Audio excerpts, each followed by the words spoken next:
BNP chairperson Begum Khaleda জিয়ার শারীরিক অবস্থায় স্থিতিশীল হলেই তাকে বিদেশে নেওয়া হবে বলে জানালেন দলটির মহাসচিব মির্জা ফখরুল ইসলাম আলমগীর। সন্ধ্যায় এক সংবাদ সম্মেলনে তিনি আরও জানান, বিদেশে নেয়ার জন্য সব প্রস্তুতি নেওয়া হয়েছে। শফিকুল হকের প্রতিবেদন। গেল রোববার শারীরিক অবস্থার অবনতি হলে এভারকেয়ার হাসপাতালে ভর্তি করা হয় বিএনপি চেয়ারপারসন বেগম খালেদা জিয়াকে। প্রাথমিক অবস্থায় কিছুটা উন্নতি হলেও দু একদিন পর থেকে শারীরিক জটিলতা বাড়তে থাকে। ফলে দ্রুত নিবিড় পর্যবেক্ষণে নেওয়া হয় সাবেক এই প্রধানমন্ত্রীকে। 7 দিন ধরে হাসপাতালে চিকিৎসাধীন বেগম খালেদা জিয়ার শারীরিক অবস্থা সংকটাপন্ন। এখন কেমন আছেন তিনি? তার শারীরিক অবস্থা কিছু সংকটাপন্ন। মেডিকেল বোর্ডে সভা করেছেন প্রায় 2 ঘন্টা 2.5 ঘন্টা ধরে, এবং সেখানে তার চিকিৎসার ব্যাপারে সমস্ত চিকিৎসকদের মতামত নিয়ে তারা কথা বলেছেন, এবং কিভাবে চিকিৎসা তারা করবেন এবং সেই চিকিৎসাটা কি ধরনের হবে সে বিষয়ে তারা কালকে মতামত দিয়েছেন। গুলশানে চেয়ারপারসনের রাজনৈতিক কার্যালয়ে আয়োজিত সংবাদ সম্মেলনে মির্জা ফখরুল বলেন, দেশের বাইরে নেয়ার মতো পরিস্থিতি তৈরি হলে দেরি করবেন না তারা। প্রস্তুতির বিষয়েও বলেন তিনি। হয়তো প্রয়োজন হতে পারে, কিন্তু তার এখন যে শারীরিক অবস্থা, সে অবস্থায় তাকে বিদেশে নেওয়ার মতো কোনো শারীরিক অবস্থা নেই। তবে বিদেশে নেওয়ার জন্য যে প্রয়োজনীয় বিষয়গুলো রয়েছে, আপনার ভিসা, অন্যান্য দেশের সঙ্গে যেসব দেশে যাওয়ার সম্ভব হতে পারে সেসব দেশের সঙ্গে যোগাযোগ করা এবং এর অ্যাম্বুলেন্সের ব্যাপারগুলো নিয়ে যথেষ্ট আলোচনা হয়েছে এবং সেগুলোর মোটামুটি কাজ এগিয়ে আছে। অর্থাৎ যদি আপনার প্রয়োজন হয় এবং যদি দেখা যায় যে she is ready to fly, তখন তাকে নিয়ে যাওয়ার ব্যাপারে খুব দ্রুত সিদ্ধান্ত নেওয়া সম্ভব।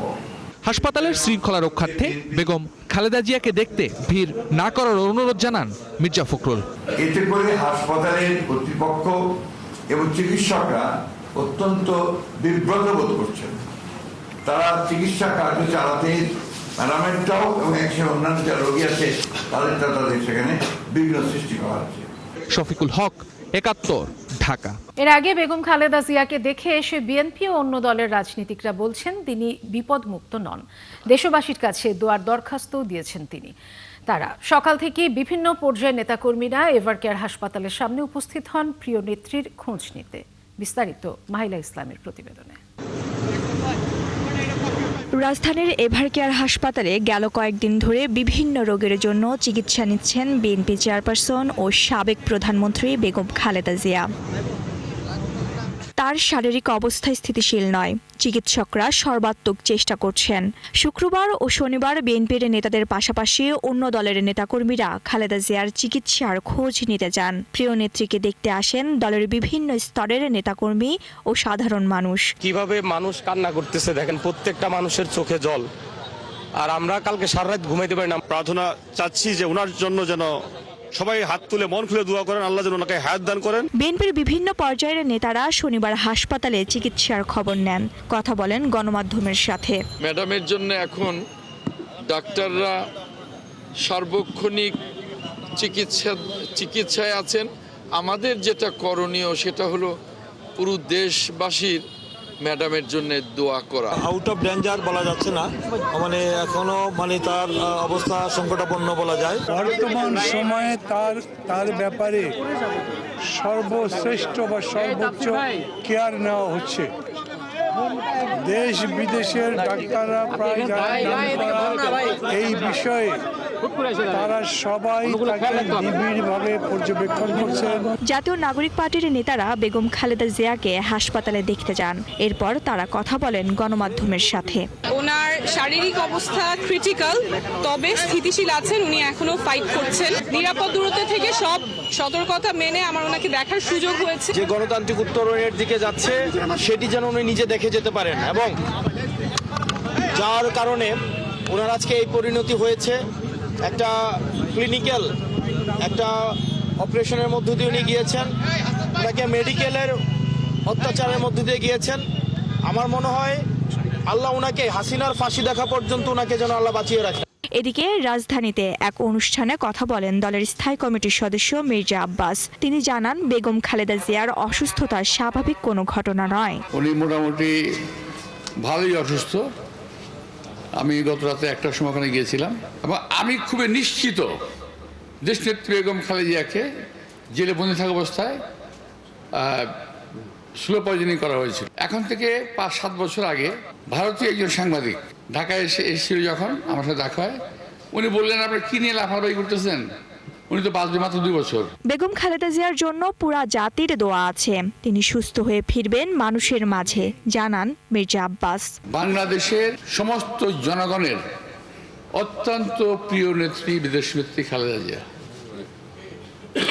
অত্যন্ত প্রিয়। কারণ বাংলাদেশের দলমত নির্বিশেষে দেশনেত্রীকে এখন জানে যে তিনি একজন ঐক্যের প্রতীক। মাহিলা ইসলাম, 71, ঢাকা। দর্শক, যেমনটা বলছিলাম, খালেদা জিয়ার শারীরিক অবস্থা খুব একটা ভালো নয় বলে জানিয়েছেন চিকিৎসকরা। বিএনপি সহ অন্যান্য রাজনৈতিক দলের নেতারাও খালেদা জিয়ার খোঁজ নিচ্ছেন নিয়মিতই। সেখানকার সবশেষ পরিস্থিতি জানাতে আমাদের সাথে যুক্ত হচ্ছেন সহকর্মী আশিক মাহমুদ। আশিক, খালেদা জিয়ার স্বাস্থ্যের সবশেষ কি খবর আছে আপনার কাছে জানাবেন? চিকিৎসকরা কি বলছেন জানতে চাই। এবং কিছুক্ষণ আগেই বিএনপি মহাসচিব যেমনটা বললেন যে খালেদা জিয়ার উন্নত চিকিৎসার জন্য বিদেশে নেওয়ার ব্যাপারে একটা আলোচনা চলছে, এই বিষয়ে আর নতুন কি তথ্য রয়েছে আপনার কাছে?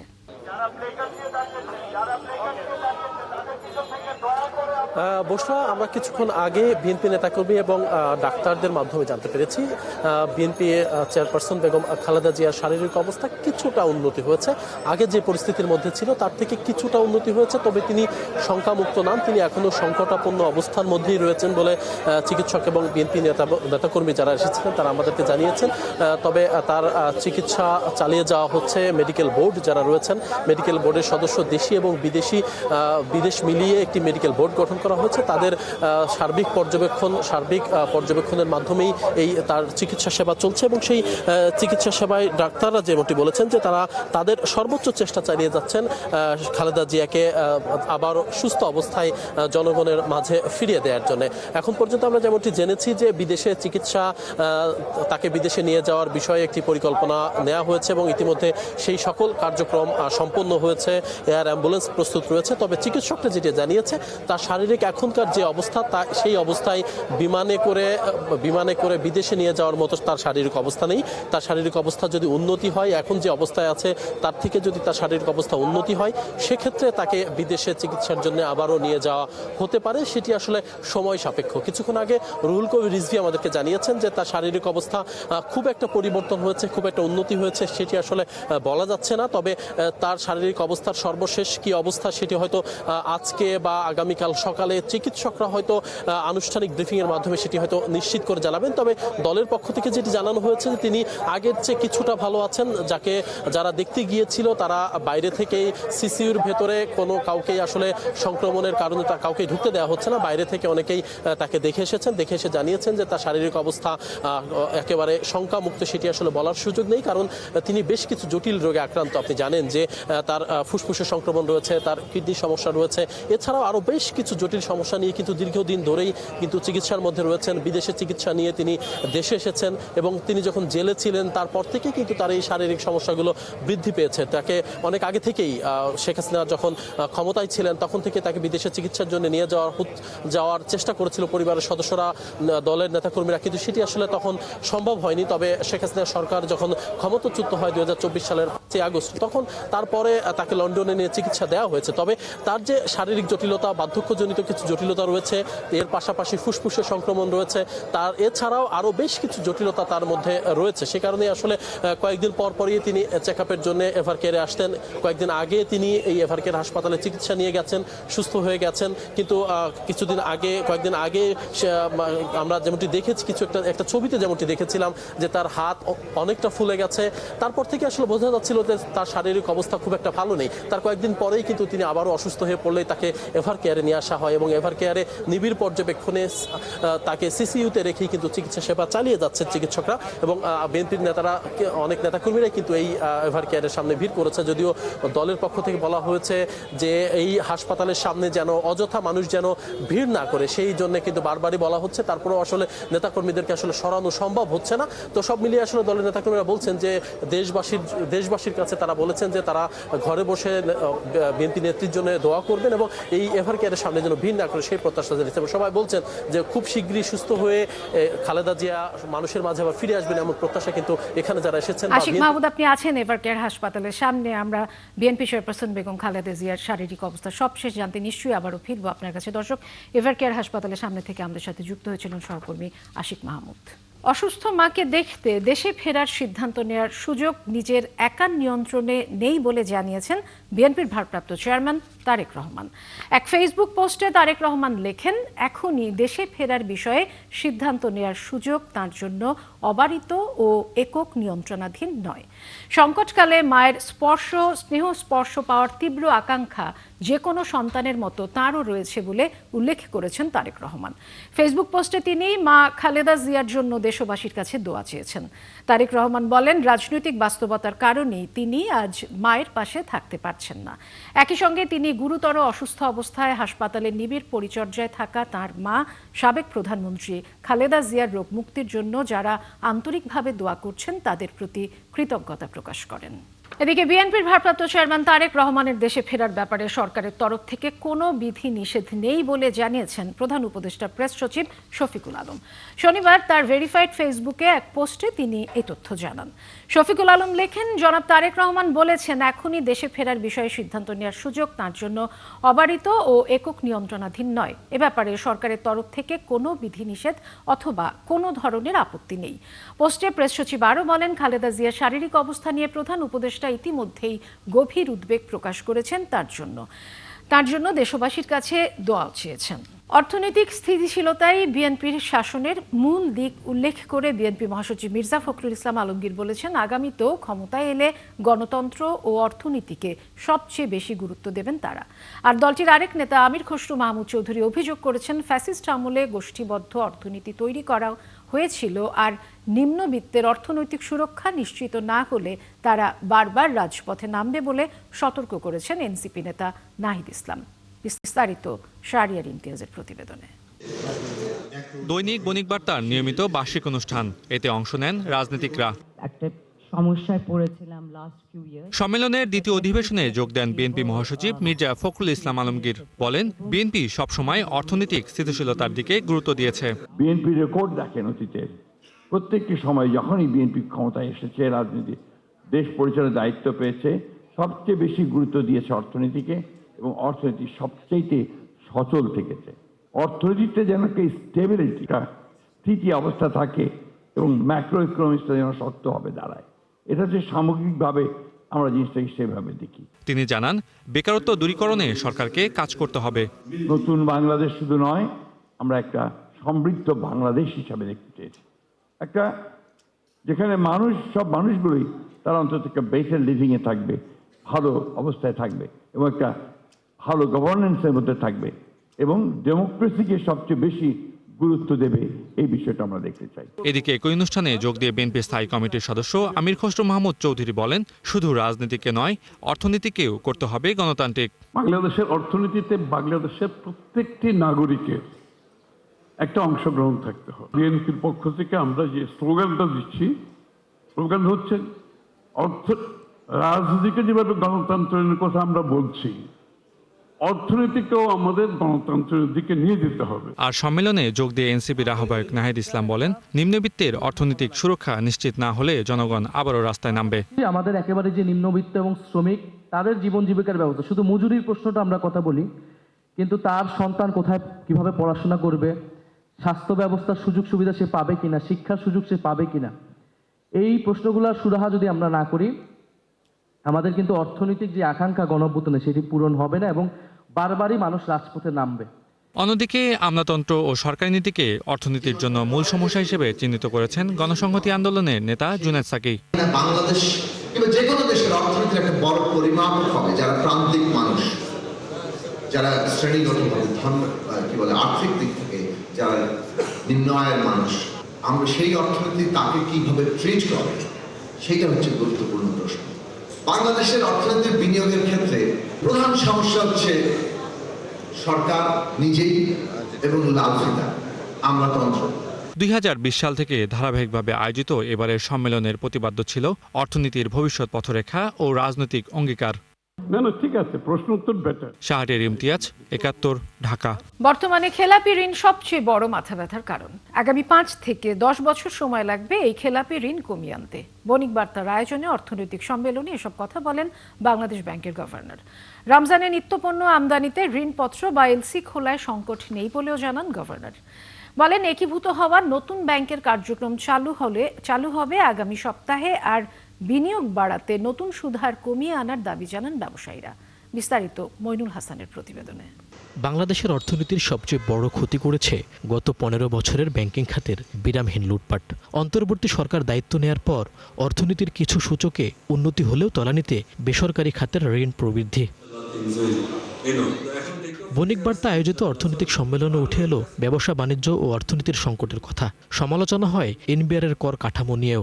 ব্যবসায়ীরা বলেন, শিল্প কারখানায় এখন জ্বালানি সংকট বড় সমস্যা। পাশাপাশি নীতি সুদহার বেশি হওয়ায় হচ্ছে না প্রত্যাশিত বিনিয়োগ। তাই নীতি সুদহার কমানোর দাবি ব্যবসায়ী নেতাদের। খেলাপিদের ধরতে কঠোর ব্যবস্থা নেওয়ার দাবিও জানানো হয়। ব্যবসা বাণিজ্য সহজ করে দেন। সরকার যদি এন্টারপ্রেনারদেরকে ব্যবসা বাণিজ্য সহজ না করে, তাহলে আমাদের এই অবস্থা, আমাদের নতুন নতুন এন্টারপ্রেনাররা আসলে তারা কিভাবে আগাবে? সরকারের সকল সেক্টরে, ব্যুরোক্রেসিতে সব সেক্টরে, শুধু সেক্টর কর্পোরেশন, সচিবালয়, সব জায়গায় যাদের সাথে আমরা প্রতিযোগিতায় টিকে থাকার জন্য যুদ্ধ করে যাচ্ছি, তাদের নীতি সুদ কিন্তু 5 থেকে 6%। আপনি যদি নীতি সুদটাকে যদি একটু কমিয়ে দেন, তাহলে বড়ই মানির উপর সুদটা কমবে, আমরা একটু স্বস্তি পাবো। ইন্টারেস্ট রেট ভেরি হাই, আর ইন্টারেস্ট রেট হাইয়ের কারণে কিন্তু প্রাইভেট সেক্টর বড় করতে পারে নাই। এখনো মূল্যস্ফীতি বেশি হয় নীতি সুদহার কমানো সম্ভব নয় বলে জানান গভর্নর। বলেন, খেলাপি ঋণের সংকট থেকে বের হয়ে আসতে সময় লাগবে 5 থেকে 10 বছর। আমরা প্রতি কোয়ার্টারে যখন নতুন ডাটা পাচ্ছি, নতুন ক্লাসিফিকেশন রুল যখন অ্যাপ্লাইড হচ্ছে, এই দুটোর কারণে আমরা দেখতে পাচ্ছি ব্যাংকিং খাতের এনপিএল এর পরিমাণ হবে হয়তো 25%। সরকার বলছে 8%, তার 3 গুণ হবে। এখন দেখছি এটা অলরেডি 35%, হয়তো আরেকটু বেশিও হতে পারে। ডলারের উপর চাপ নেই জানিয়ে আহসান এইচ মনসুর জানান, রমজানে নিত্যপণ্য আমদানিতে সংকট নেই ঋণপত্র খোলার। আমরা মনে করি প্রত্যেকটা রমজানের যেসব পণ্য আমদানি, সেটা অলরেডি এলসি ওপেনিং হয়ে গেছে, এবং এলসি ওপেনিং বিভিন্ন পণ্যের ক্ষেত্রে কোনো কোনো ক্ষেত্রে 20%, কোনো কোনো ক্ষেত্রে 50%, কোনো কোনো ক্ষেত্রে 15% গতবারের করসপন্ডিং পিরিয়ডের চাইতে বেশি আছে। কাজে আমি কোনো একটা বড় স্বস্তির জায়গা সেখানে দেখছি। ডলারের উপর কি চাপ পড়েছে? না, চাপ পড়ে না। আগামী সপ্তাহেই একীভূত হওয়া 5 ইসলামী ব্যাংক নিয়ে গঠিত সম্মিলিত ইসলামী ব্যাংকের কার্যক্রম শুরু হবে বলে জানান আহসান এইচ মনসুর। আমরা আশাবাদী এটা আগামী সপ্তাহেই এটা লঞ্চিং হয়ে যাবে। মইনুল হাসান, ৭১, ঢাকা। জাতীয় নির্বাচনের আদলে মক ভোটিং কার্যক্রম উদ্বোধন করল নির্বাচন কমিশন। শনিবার সকালে রাজধানীর শেরেবাংলা নগর বালিকা উচ্চ বিদ্যালয়ে এই আয়োজনের অংশ নেন ভোটাররা। মক ভোটিং থেকে অর্জিত জ্ঞান জাতীয় নির্বাচনে প্রয়োগের কথা জানায় নির্বাচন কমিশন। এই কার্যক্রম পরিদর্শন করেন সিইসি। তিনি জানান, ডিসেম্বরের দ্বিতীয় সপ্তাহেই তফসিল ঘোষণা করা হবে। বিস্তারিত ফরহাদ ইবনে মালিকের প্রতিবেদনে। ত্রয়োদশ জাতীয় নির্বাচনে এবার একই সাথে 2টি ভোট দেবেন ভোটাররা, একটি জাতীয় নির্বাচনের আর একটি গণভোটের। নতুন এই অভিজ্ঞতার সাক্ষী হবে নির্বাচন কমিশনও। তাই 2 নির্বাচনে ভোটারদের ভোট দেবার সময় নির্বাচনী অনুষঙ্গের প্রয়োজনীয়তা নিরূপণে মক ভোটের আয়োজন করেছে নির্বাচন কমিশন। শনিবার রাজধানীর শেরেবাংলা নগর বালিকা উচ্চ বিদ্যালয়ে এই আয়োজন করে কমিশন। এতে 4টি কেন্দ্রে 500 ভোটারের ভোট দেবার আয়োজন করে কমিশন। মক ভোট দেওয়ার জন্য আসেন ভোটাররা। আমরা কিছুই জানি না, এই ফার্স্ট টাইম ভোটের জন্য আসছি। এখানে ভোটাভুটি হচ্ছে, এলাকার লোকজন কিসে হইতে জানি না, ভোট দেবো সেটা আসছি। একটা নতুন এক্সপেরিয়েন্স হচ্ছে। ভোট দিতে এসে অনেকেই জানান তাদের অভিজ্ঞতা। ভোট দেওয়ার প্রক্রিয়াও কোনো সমস্যা হয়নি, তবে গণভোটে অনেকগুলো লেখা, তো এই লেখাগুলো পড়তে একটু সময় লাগে। জাতীয় ভোট যদি এরকম হয়, ওয়েল এন্ড গুড। ইনশাআল্লাহ পার্থক্য বুঝতে পেরেছি, ভালোই দিয়েছি। আর 2টা কন্ডিশন পুরোপুরি পড়েছি, আর 2টা কন্ডিশন পড়ে নাই। আমি 2টা কন্ডিশন পড়ে আমি বুঝি যে কি দেওয়া যায়, হ্যাঁ অথবা না, আমি দিয়ে চলে আসছি জাস্ট। তবে মক ভোট পরিদর্শন শেষে প্রধান নির্বাচন কমিশনার জানান, এসব বিষয়ে জানতেই আয়োজন এই ভোটের। আমরা অনুমানের ভিত্তিতে কোনো আগাতে চাই না, আমরা বাস্তবতার ভিত্তিতে আগাতে চাই, বাস্তব অভিজ্ঞতার ভিত্তিতে আগাতে চাই, প্র্যাকটিক্যালি দেখে এবং আজকে একদম রিয়েল টাইম অ্যাসেসমেন্ট করে দেন আমরা নেক্সট প্ল্যানিংটা করব। মোটামুটিভাবে প্রিপারেশন আমাদের আছে, জানেন অসুবিধা হবে না ইনশাল্লাহ। আমরা সবাই মিলে ইনশাল্লাহ যে ওয়াদা জাতিকে দিয়েছি সেটা আমরা ইনশাল্লাহ ডেলিভার করব। এ সময় এক প্রশ্নের জবাবে সিইসি জানান, ডিসেম্বরের দ্বিতীয় সপ্তাহেই জাতীয় নির্বাচনের তফসিল ঘোষণা করতে চায় কমিশন। দেখেন, বাংলাদেশে আইন শৃঙ্খলা পরিস্থিতি ওয়াজ নেভার পারফেক্ট, বলে তো লাভ নাই। ওভারঅল এনভায়রনমেন্ট ফর পুলিং এটা আমরা ইনশিওর করবো ইনশাল্লাহ। তফসিল হোপফুলি আমরা যেটা আশা করছি দ্বিতীয় সপ্তাহে হবে ডিসেম্বরে। সিইসি জানান, কমিশন ও সরকার গণভোট নিয়ে প্রচারণা চালাবে। ফরহাদ ইবনে মালেক, ৭১, ঢাকা। আসন্ন নির্বাচন ঘিরে দেশের সবশেষ সংসদীয় আসন বান্দরবানে বাড়ছে আলোচনা, সাথে আছে উদ্বেগ উৎকণ্ঠাও। নারী ভোটাররা চান পাহাড়ে শান্তি প্রতিষ্ঠা হোক। এছাড়া সন্ত্রাস, চাঁদাবাজি দমন, উন্নয়ন ও নারী বান্ধব নেতৃত্ব চান তারা।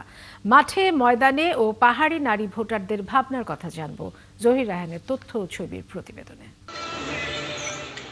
দুটি পৌরসভা ও ৩৪টি ইউনিয়নে গঠিত সংসদীয় আসন বান্দরবান, যেখানে এবার ভোট দেবেন ৪,০৪,০৯৩ জন ভোটার। এর মধ্যে নারী ভোটারের সংখ্যা ১,৯২,৪৬৫ জন। সম্প্রীতির বান্দরবান হিসেবে পরিচিত এই জেলায় এখন নির্বাচনী আমেজ। নির্বাচন যতই কাছে আসছে, বাড়ছে আলাপ আলোচনা আর রাজনৈতিক তৎপরতাও। তবে বিগত বছরের তুলনায় পাহাড়ের নারী ভোটারদের প্রত্যাশা এবার ভিন্ন। বিগত নির্বাচনগুলোতে ভোট দিতে পারেনি বহু তরুণ ভোটার, তাই এবারের নির্বাচনে তাদের আগ্রহ বেশি। পাহাড়ে নারী বান্ধব ও উন্নয়নমুখী নেতৃত্বের দাবি তুলছেন তারা। তবে সবার আগে চান একটি সুষ্ঠু ও নিরপেক্ষ নির্বাচন। নির্বাচনের আগে যাতে সকল এলাকা ও ভোট কেন্দ্রে নিরাপত্তা নিশ্চিত করা হয়। পর এবারে নির্বাচন সুস্থ ও সকল ভোটারের উপস্থিতিতে অনুষ্ঠিত হবে বলে আশা করছি। দলীয় পরিচয় নয়, সৎ, দায়িত্বশীল, যোগ্য আর জনগণের পাশে থাকবে ও নারীদের উন্নয়নে কাজ করবে এমন নেতৃত্ব বেছে নিতে চান নারীরা। এমন প্রার্থী নির্বাচিত হোক যেটা দুর্গম, অবহেলিত মানুষের কাছে মানুষের চিন্তা করবে। নারী ভোটাররা বলছেন, নানা সময়ে সরকার পরিবর্তন হলেও তাদের দুর্দশা কমেনি। দীর্ঘদিনের বঞ্চনা, যোগাযোগহীনতা, শিক্ষা, স্বাস্থ্য ও বিদ্যুৎ সংকট সব ক্ষেত্রেই উন্নয়ন চান গ্রামীণ পাহাড়ি জনগোষ্ঠী। শিক্ষা, স্বাস্থ্য, যোগাযোগ, অর্থনৈতিক ব্যবস্থা এবং বৈষম্যহীন উন্নয়ন, চাকরি ব্যবস্থা করে দিতে পারবে আমাদের ভোট তিনি পাবেন। পাহাড়ে পর্যটন খাতে যুক্ত আছেন বহু নারী, কিন্তু পর্যটন ব্যবসা ও কাজ করতে গিয়ে নানা ধরনের বিধিনিষেধ, নিরাপত্তা সংকট এবং সামাজিক চ্যালেঞ্জের মুখোমুখি হচ্ছেন তারা। আর এই সব সমস্যার সমাধান চান নারীরা। পর্যটক কেন্দ্রে কাজ করতে গেলে ওই যে বাধাটা আসবে, ওই বাধাকে যে দূর করে দেবে, আমরা তাকে ভোট দেব। পাহাড়ে সন্ত্রাসমুক্ত পরিবেশ ও উন্নয়ন নারীদের প্রধান চাওয়া। সুষ্ঠু, নিরপেক্ষ একটি নির্বাচন হলে দীর্ঘদিনের বঞ্চনা কাটিয়ে নতুন সম্ভাবনার পথে হাঁটতে চান বান্দরবানের নারী ভোটাররা। মনিরা কাজরি, ৭১। ভাতের বিকল্প হিসেবে আলুকে বলা হলেও দেশে এই কৃষি পণ্যটির নেই বিশেষ নজর। এই খাতের সংশ্লিষ্টরা বলছেন, উৎপাদন বেশি হলেও চলতি বছর আলু খাতে ক্ষতি প্রায় ৩,০০০ কোটি টাকা। এর পেছনে কৃষকের সঠিক দাম না পাওয়া, যথাযথ সংরক্ষণ ও রপ্তানির অভাবকে দায়ী করেছেন তারা। এসব বিষয়কে সামনে নিয়ে রাজধানীতে আগামী ১২ ডিসেম্বর থেকে শুরু হচ্ছে ২ দিনের আলু উৎসব। বিস্তারিত জাহেদুল ইসলামের প্রতিবেদনে। চলতি বছরে আলুর উৎপাদন হয়েছে ১,৩০,০০,০০০ মেট্রিক টন, অথচ চাহিদা ৯০ লাখ মেট্রিক টন। ফলে উদ্বৃত্ত থেকেছে ৪০ লাখ টনের মতো আলু। পাইকাররা বলছেন, যে বছর উৎপাদন কম হয় সেই বছর আলুর দাম বেশি হয়। যেমন গেল বছর আলুর দাম উঠেছিল কেজি প্রতি ৭০ থেকে ৮০ টাকা।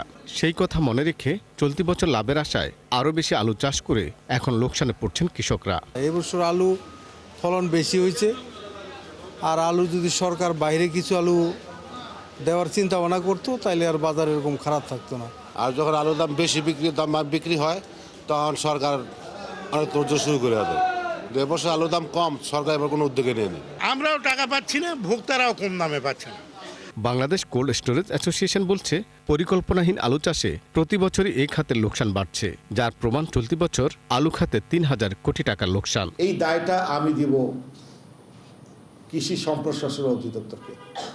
তারা আমাদের কৃষকদেরকে অ্যাওয়ারনেস করছেন না, কৃষকদেরকে এডুকেটেড করছেন না। আমার ডিমান্ড 90 লক্ষ মেট্রিক টন। আমার সারা বাংলাদেশে কোন কোন জেলায় কত জমিতে কতটুকু আলু করলে 90 লক্ষ মেট্রিক টনে 1 কোটি মেট্রিক টনের মধ্যে যাতে আলুটা উৎপাদিত হয়, তার জন্য পরিকল্পনা থাকতে হবে। এমন পরিস্থিতি থেকে উত্তরণে দেশে প্রথমবারের মতো আলু উৎসব করতে যাচ্ছে বাংলাদেশ কোল্ড স্টোরেজ অ্যাসোসিয়েশন।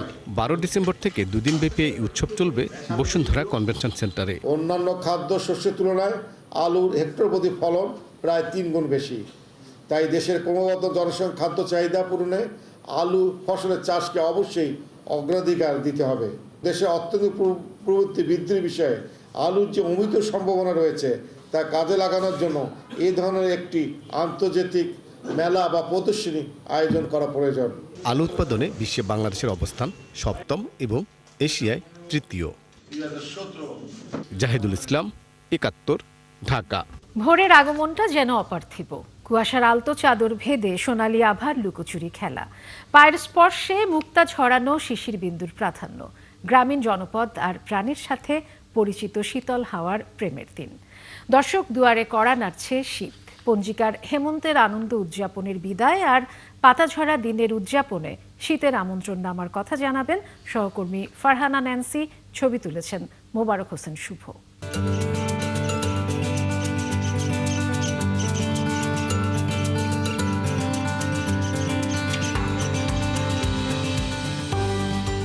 এক সুন্দরের হাতছানিতে হারিয়ে যাওয়া,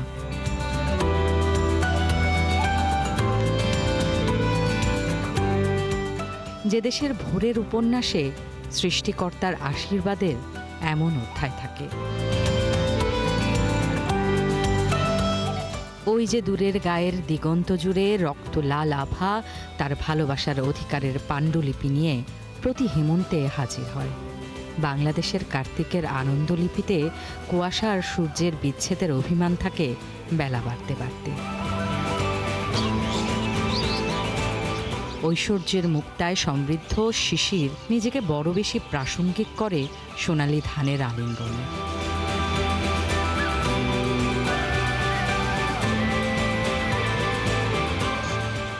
সোনালী ধান যার ভালোবাসার দখলে, তার মুখ জুড়ে এক স্বর্গীয় হাসি, চোখে একরাশ অপেক্ষা।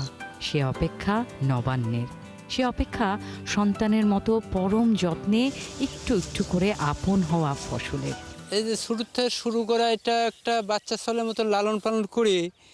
এটা ধরো আমি খাবো, দেশের আরও কত লোকজন খাবে এবং কত না ওলি আল্লাহ খাবে। এটা একটা ইবাদতের অংশ। শীতকালে পিঠা আজ নয়, আর গরমের দিন তো পিঠা পিঠা খাই নে, ওদের খাইলে সেই নটি পিঠা চিঠি পিঠা কিনে খাই। নতুন ধান এলে নতুন মেহমান, নতুন মিষ্টি আসে, মানে নতুন পিঠা, নতুন ধানের এটা খেজুরের গুড় দিয়ে অনেকের আনন্দ হয়।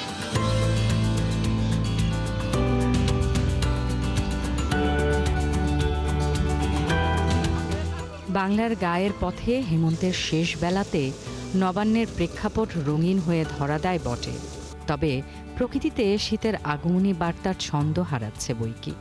আগে যে শীত পড়তো খেসারি খেতা চাল, পায়রা পুরা গম টম বন্ধ, খুব শীত আসাল। আর আল বাইবার গেলে আর তো কাল করে নিত। আগে যখন ধান কাটতো অনেক শীত পড়তো, এখন শীত কমে গেছে।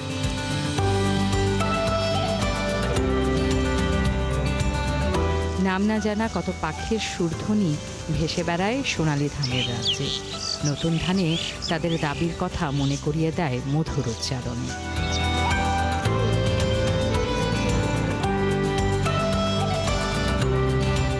সবুজের প্রাধান্যে সজীবতা বহন করে শীতের টাটকা সবজির বাহার।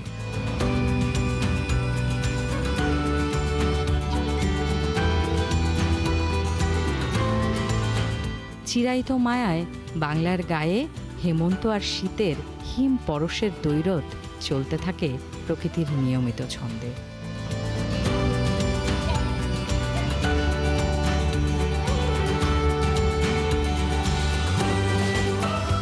ক্ষণস্থায়ী হেমন্তের এই সব আয়োজন প্রকৃতিতে যখন প্রবল, তখন একই সমান্তরালে উত্তরের হিমেল হাওয়া আর কুয়াশার নরম ভালোবাসার আধিপত্য আমাদের জানান দিচ্ছে শীত বুড়ি রওনা হয়েছে। ইদানিং শহরে শীত উদযাপনের যে আয়োজন তাকে ম্লান করে দেয় জলবায়ু পরিবর্তনের সমীকরণ। তবে উদ্বেগের বিষয় হচ্ছে এই জলবায়ু পরিবর্তনের এই সমীকরণের হিসেব এখন কষতে হচ্ছে এই গ্রামগঞ্জেও। তবেও এই গ্রামগঞ্জের সাধারণ মানুষরা এখনো শীত বন্দনা করে, মাতে শীত উৎসবে, প্রকৃতিকে ভালোবেসে। ফারহানা ন্যান্সি, সাটুরিয়া, মানিকগঞ্জ। চলছে সংবাদ সংযোগ। সরাসরি সংবাদ অনুষ্ঠান দেখতে চোখ রাখুন ৭১-এর ফেসবুক পেজে এবং সাবস্ক্রাইব করুন ৭১-এর ইউটিউব চ্যানেল ৭১-এর সাথে।